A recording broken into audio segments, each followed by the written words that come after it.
Oui, bonjour. Dans cette activité 1, il s'agit d'appliquer des programmes de calcul à divers nombres. Et on va en particulier appliquer le programme de calcul d'Alice qui est là, qui multiplie par 8 le nombre de départ puis qui ajoute 7. Et ici, le programme de Bertrand, le programme de calcul, qui multiplie le nombre de départ par 6 puis ajoute 13. Donc, pour Alice va-t-elle, si on choisit 1 au départ, et si on applique le programme de calcul d'Alice, elle multiplie donc par 8, elle ajoute 7. Ici, il n'est pas nécessaire d'écrire la multiplication entre parenthèses puisqu'elle sera prioritaire. Et on va donc trouver 8 plus 7. Alice va trouver donc 15 en appliquant son programme de calcul à 1. Pour Bertrand, lui, il va appliquer son programme de calcul à 1. Donc le nombre de départ, lui, le multiplie par 6, puis il ajoute 13. Et on va donc trouver 6 plus 13 égalera donc à 19. Or, avec le nombre qu'ils ont choisi, le même nombre choisi, leur calculatrice affiche le même résultat. Or, on ne trouve pas le même résultat ici, donc ils ne peuvent pas choisir 1 au départ. Pas 1. On va tester de la même façon maintenant le nombre 2. Je vais aller beaucoup plus vite. Donc pour Alice, elle multiplie 2 par 8, elle ajoute 7. On va donc trouver 16 plus 7, 23. Pendant que Bertrand, lui, eh bien, il prend le nombre 2, il le multiplie par 6, il ajoute 13, c'est-à-dire 12 plus 13 égale donc à 25. De nouveau, est-ce que le nombre 2 convient? Pas le nombre 2. Donc, pas le nombre 2. Donc, on nous demande de continuer jusqu'à trouver le nombre qu'ils ont choisi pour avoir le même résultat. Donc, il va falloir faire donc, des essais successifs et on va tester 3. Par exemple, hein, mais on ne sait pas trop, hein, 3 fois 8 auquel on ajoute 7, pardon.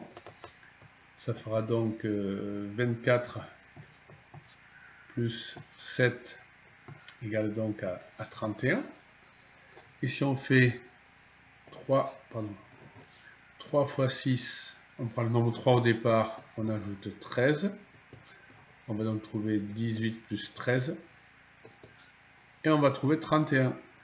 Donc, si Bertrand et Alice choisissent le nombre 3 au départ, ils trouvent le même résultat. Donc, en effet, le nombre 3 pourrait être le nombre qu'ils ont choisi au départ. 3 est un nombre, et le nombre, ils auraient pu choisir le nombre 3. Alors, est-ce qu'il y en a d'autres? On ne l'a pas démontré, mais 3 fonctionne. On en a trouvé au moins un.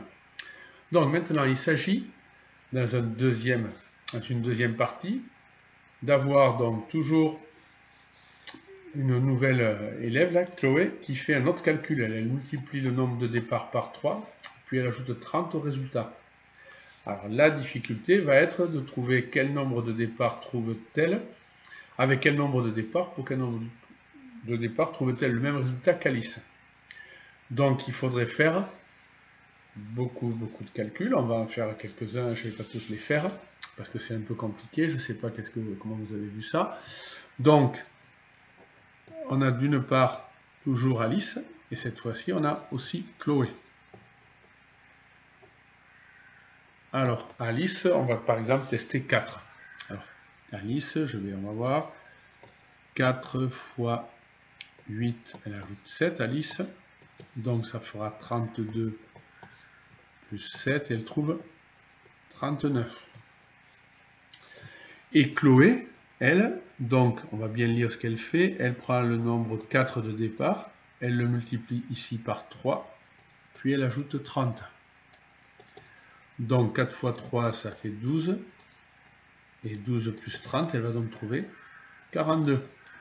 C'est pas le même. Donc, elles n'ont pas choisi Alice avec 4, elles ne trouvent pas le même résultat. Donc, de la même façon, on va tester 5, par exemple, on va tous les faire. Hein.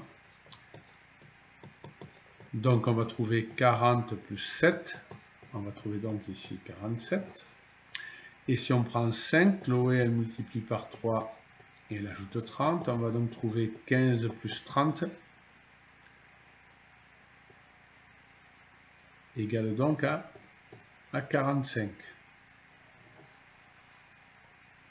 Alors, en fait, il va falloir tester aussi des nombres à virgule. Et celui qui marche ici, c'est 4,6. Ici, oui, c'est 4,6 qui ici va marcher. Alors, on va les tester ici. Donc, on va faire 4,6 multiplié par 8 plus 7. Alors, en faisant ce calcul, on va trouver 43,8. On peut utiliser la calculatrice. Et pour Chloé, on va faire 4,6 qu'on va multiplier par 3 qu'on va ajouter à 30 et on va trouver 43,8 aussi. Donc le nombre de départ qu'elles ont choisi, il faut faire plusieurs tests successifs, c'est compliqué. Après, le problème c'est qu'on ne peut pas tester que des nombres entiers. Il y a aussi des nombres décimaux à tester.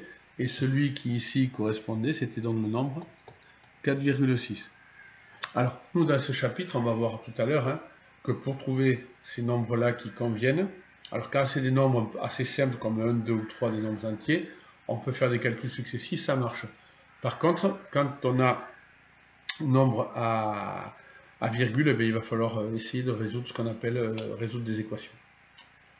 Alors, on va mettre ça justement, on va mettre ce problème-là à ce qu'on appelle en équation. À tout à l'heure.